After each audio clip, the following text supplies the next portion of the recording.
ଚିତ ଓ ନୂତନ Odia film delivery boy 2 ବିଷୟରେ। ଏହି ଫିଲ୍ମଟି ପ୍ରଥମ ପାର୍ଟ ପରେ ଦର୍ଶକଙ୍କ ଭଳି ବହୁତ ଆଶା ବଢ଼ିଥିଲା। ତେବେ ଚାଲନ୍ତୁ ଜାଣିବା ଏହି ଫିଲ୍ମ ଆପଣଙ୍କୁ ଦେଖିବାକୁ ଯୋଗ୍ୟ କି ନୁହେଁ।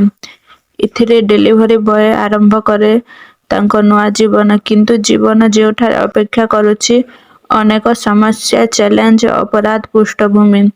ଏହି ଫିଲ୍ମ ଏକ ଇମୋସନାଲ ଯାହାରେ ଆପଣ ଦେଖିପାରିବେ କିଏ ବିଶ୍ୱାସଯୋଗ୍ୟ ଓ କିଏ ନୁହେଁ। ଫିଲ୍ମଟି ଆରମ୍ଭ ହୁଏ ପ୍ରଥମ ଭାଗର ପରେ ଘଟିଥିବା ଘଟଣାଗୁଡ଼ିକୁ ଅନୁସରଣ କରି। ଡେଲିଭରି ବୟ ବର୍ତ୍ତମାନ ତାଙ୍କ ପୁରୁଣା ଜୀବନକୁ ବାହାରି ଏକ ସାଧାରଣ ଜୀବନ ଗଢ଼ିବାକୁ ଚେଷ୍ଟା କରୁଛନ୍ତି। ସେ ନୂଆ ଜବ୍ ଓ ନୂଆ ସମ୍ପର୍କରେ ପ୍ରବେଶ କରିଥିଲେ ମଧ୍ୟ ତାଙ୍କ ପୁରୁଣା ଅପରାଧ ଜଗତ ତାକୁ ଛାଡ଼ି ନଥାଏ। ପୁଣି ଏକ ଅପରାଧୀଙ୍କ ଜଞ୍ଜାଳରେ ଫସିଯାନ୍ତି।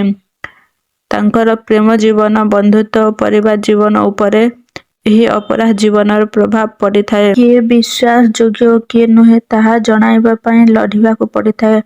ଅପରାଧ ଜଗତରେ କିଛି ଗଭୀର ରହସ୍ୟ ତାଙ୍କ ସାମ୍ନାକୁ ଆସିଥାଏ। ସେ ଜାଣିପାରନ୍ତି ଯେ ତାଙ୍କ ପଛରେ ଥିବା ଲୋକଗୁଡ଼ିକ ମଧ୍ୟ ଦ୍ୱିମୁଖୀ। ସେ ନିଜର ଅତୀତ ସହ ଲଢ଼ନ୍ତି। ତାଙ୍କ ଅସତ୍ କାମ ଓ ସତ ଜୀବନ ମଧ୍ୟରେ ଏକ ଭୟଙ୍କର ଦ୍ୱନ୍ଦ୍ୱ ଗଢ଼ିଉଠେ। ଏହି ଫିଲ୍ମର ମୁଖ୍ୟ ମେସେଜ ହେଉଛି ପ୍ରତ୍ୟେକ କାର୍ଯ୍ୟର ଫଳ ମିଳେ। ଡେଲିଭରି ବୟ ତାଙ୍କ ପୁରୁଣା ଅପରାଧ ଜୀବନ ପାଇଁ ପ୍ରତିରୋଧ ଦେଖୁଛନ୍ତି, କିନ୍ତୁ ସେ ଏହାକୁ ମୁକ୍ତି ପାଇବା ପାଇଁ ଶକ୍ତ ଚେଷ୍ଟା କରନ୍ତି। ଫିଲ୍ମ ଦର୍ଶକଙ୍କୁ ଏକ ଶକ୍ତ ମେସେଜ ଦେଇଥାଏ। ପାପ କେବେ ଲୁଚେ ନାହିଁ ଏବଂ ପରିବର୍ତ୍ତନ ସମ୍ଭବ ଯଦି ଆପଣ ଚାହୁଁଛନ୍ତି।